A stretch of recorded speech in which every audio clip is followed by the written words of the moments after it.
সম্প্রতি রাষ্ট্রীয় স্বয়ংসেবক সংঘের প্রধান মোহন ভাগবত মন্দির মসজিদ বিবাদ বন্ধ করার পরামর্শ দিয়েছিলেন। আর মোহন ভাগবতের এই মন্তব্যে উত্তাল হয়ে ওঠে গোটা দেশ।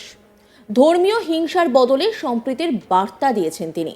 সতর্ক করেছেন উঠতি হিন্দুত্ববাদী নেতাদের।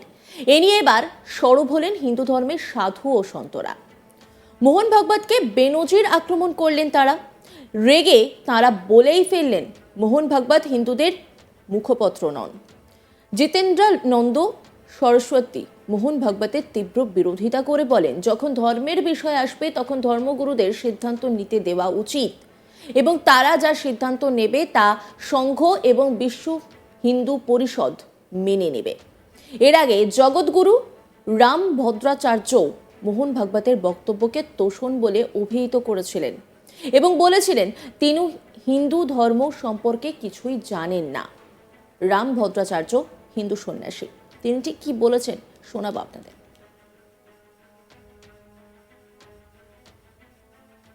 मैं तो यही मानता हूँ जो हमारी ऐतिहासिक वस्तुएं हैं वो हमें मिलनी ही चाहिए और हमें लेनी भी चाहिए, चाहे जैसे भी हो, साम हो, दान हो, दंड हो, भेद हो, चाहे जैसा भी। एकत्र होना चाहिए, पर अपनी ऐतिहासिक संपत्ति थोड़ी किसी को दे देनी चाहिए। ये मोहन भागवत का व्यक्तिगत बयान हो सकता है, ये सबका बयान नहीं है। वो किसी एक संगठन के प्रमुख हो सकते हैं, हिंदू धर्म के प्रमुख वो नहीं है कि उनकी बात हम मानते रहें। वो हमारे अनुशासक रहे हैं, हम उनके अनुशासक हैं।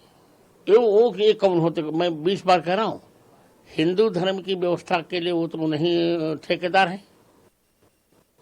हिंदू धर्म की व्यवस्था हिंदू धर्म के आचार्यों के हाथ में, उनके हाथ में नहीं। वो किसी एक संगठन के प्रमुख बन सकते हैं, हमारे नहीं। संपूर्ण भारत के वो प्रतिनिधि नहीं है। नहीं, ये दुर्भाग्य है उनका, ये वक्तव्य उनका पूर्ण दुर्भाग्यपूर्ण है। उनको क्या नहीं मिला? उनको स्वयं जेड की सुरक्षा मिली, सब कुछ तो उनको मिला है। हमने क्या मांगा? कौन सी सुरक्षा हमने हिंदू धर्माचार्यों ने? আরএসএস প্রধান মোহন ভাগবত বেশ কয়েকটি মন্দির মসজিদ বিবাদের মধ্যেই এই বিষয়ে উদ্বেগ প্রকাশ করেছেন এবং তিনি বলেছেন যে কিছু ব্যক্তি অযোধ্যার রাম মন্দির নির্মাণের পরে মনে হচ্ছে তারা এই জাতীয় বিষয়গুলি তুলে ধরে ভেবেছেন হিন্দুদের নেতা হতে পারে। বৃহস্পতিবার ভাগবত বলেন যে বিশ্বকে দেখানো দরকার যে এই দেশটি একসঙ্গে মিলেমিশে থাকতে পারে। ভারতীয় সমাজের বহুত্বকে তুলে ধরে রাষ্ট্রীয় স্বয়ংসেবক সংঘের প্রধান বলেছেন, রামকৃষ্ণ মিশনে বড়দিন উদযাপিত হয়। তিনি আরও যোগ করেন, কেবল আমরা এটি করতে পারি কারণ আমরা হিন্দু। আমরা দীর্ঘদিন ধরে সম্প্রীতির মধ্যে বসবাস করছি। আমরা যদি বিশ্বকে এই সম্প্রীতি প্রদান করতে চাই তবে আমাদেরও এর একটি মডেল তৈরি করতে হবে। রাম মন্দির নির্মাণের পর কিছু লোক মনে করে যে তারা নতুন জায়গায় একই ধরনের ইস্যু তুলে হিন্দুদের নেতা হতে পারে। এটা গ্রহণযোগ্য নয়। তিনি বলেন, রাম মন্দির নির্মাণ করা হয়েছিল যেহেতু এটি সমস্ত হিন্দুদের বিশ্বাসের বিষয়। তিনি ঠিক কি বলেছিলেন শোনাবো আপনাদের।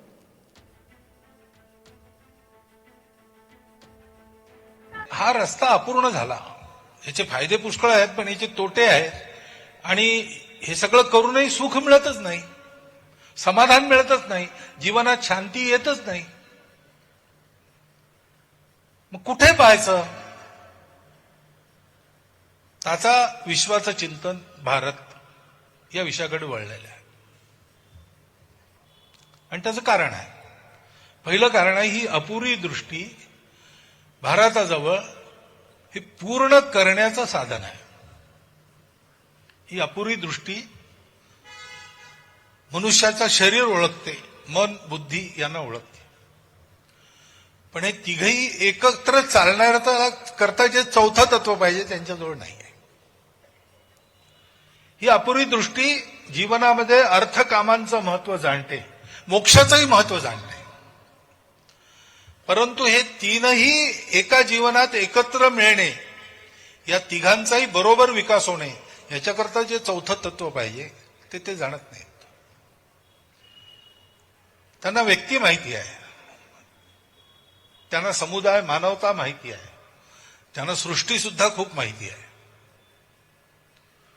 परंतु हे सगळे बरोबर चालून सगळ्यांचा विकास एकत्र कसा होईल ह्याच्याकरता जे चौथं तत्व पाहिजे ते त्यांच्याजवळ नाही आहे आणि ते भारताजवळ आहे। দেশের নানা অংশে চলতে থাকা মন্দির মসজিদ বিতর্ক নিয়ে এবার আসরে মোহন ভাগবতের এই মন্তব্যে চারিদিকে শোরগোল পড়ে যায়। আরএসএস প্রধানের মন্তব্য আদতে নাম না নিয়ে কার কার কথা বলা হয়েছে তা নিয়ে শুরু হয় জোর চর্চা। সব মিলিয়ে মোহন ভাগবতের এই মন্তব্যে আখেরে কি বিজেপিকে একটি বার্তা, এই কথাই মনে করছেন বিশেষজ্ঞদের একাংশ।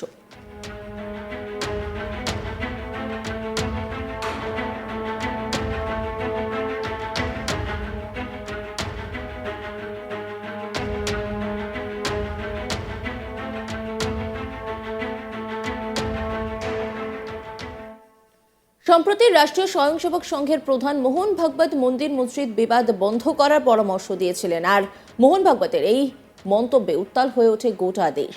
ধর্মীয় হিংসার বদলে সম্প্রীতির বার্তা দিয়েছেন তিনি, সতর্ক করেছেন উঠতি হিন্দুত্ববাদী নেতাদের। এ নিয়ে এবার সরব হলেন হিন্দু ধর্মের সাধু ও সন্তরা। মোহন ভাগবতকে বেনজির আক্রমণ করলেন তারা। রেগে তারা বলেই ফেললেন, মোহন ভাগবত হিন্দুদের মুখপাত্র নন।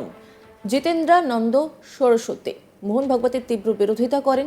তিনি বলেন, যখন ধর্মের বিষয় আসবে তখন ধর্মগুরুদের সিদ্ধান্ত নিতে দেওয়া উচিত এবং তারা যা সিদ্ধান্ত নেবে তা সংঘ এবং বিশ্ব হিন্দু পরিষদ মেনে নেবে।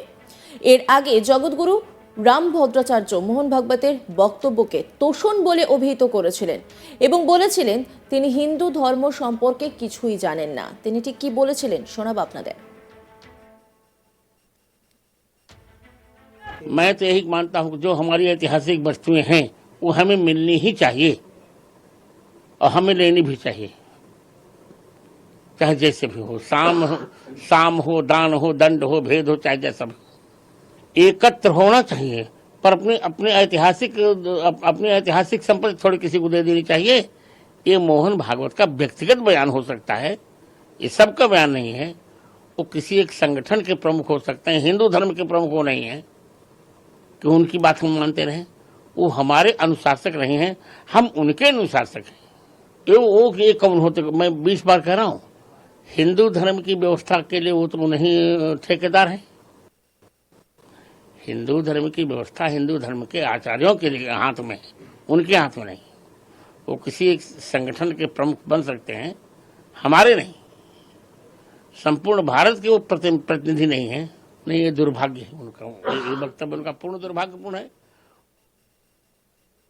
নজর রাখুন আজ তাক বাংলার ইউটিউব স্ট্রিমিং এ।